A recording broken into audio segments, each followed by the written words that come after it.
Today we're going to talk to Detective Derek Cheney regarding the homicide of Jared Ray that occurred on March 2nd, 2018. Around 3 a.m.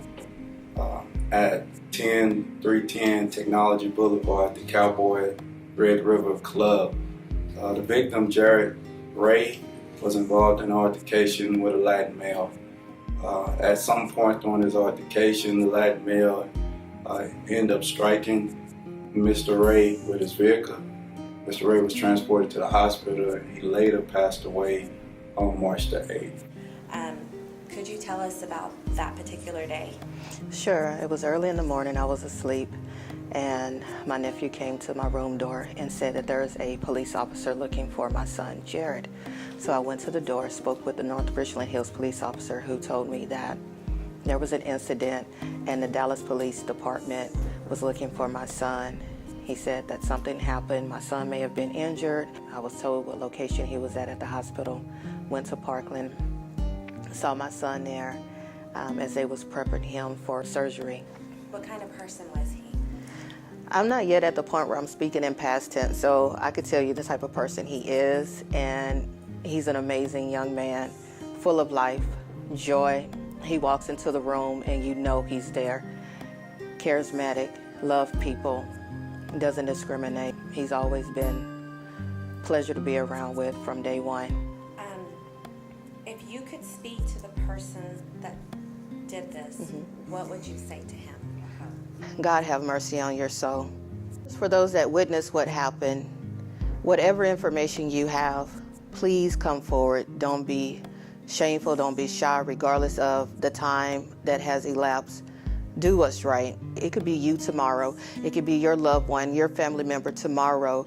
And do unto others as you would have them to do unto you. I'm Lisa Scott. I am Jared's aunt.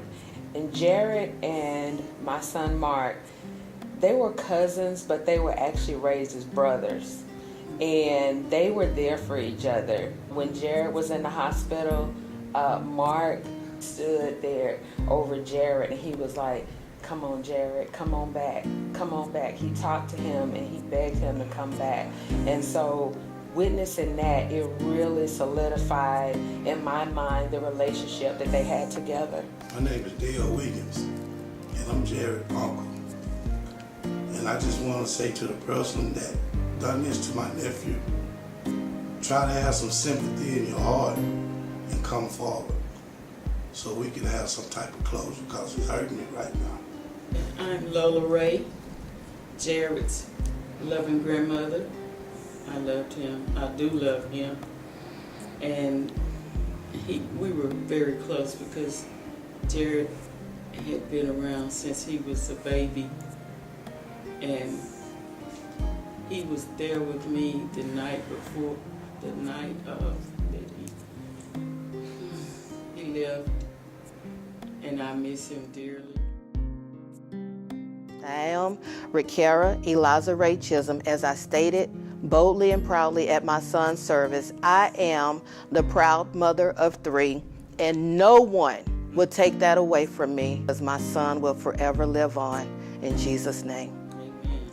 I ended up getting with some witnesses. I made a sketch of the person who we believed is responsible for Mr. Drake's death. He also left the scene in a light color SUV. I do not know the make or model at this time. I have several witnesses who probably could pick this guy out once I get a name. If they cannot identify him, but just have information regarding the incident, when the incident took place that day, please contact me. If you know anything, please provide me. It may be information that I do not have at this time. If you have seen this person before but don't know him, or maybe you can give me a location of where you've seen him at, that can help. So any information can help this case.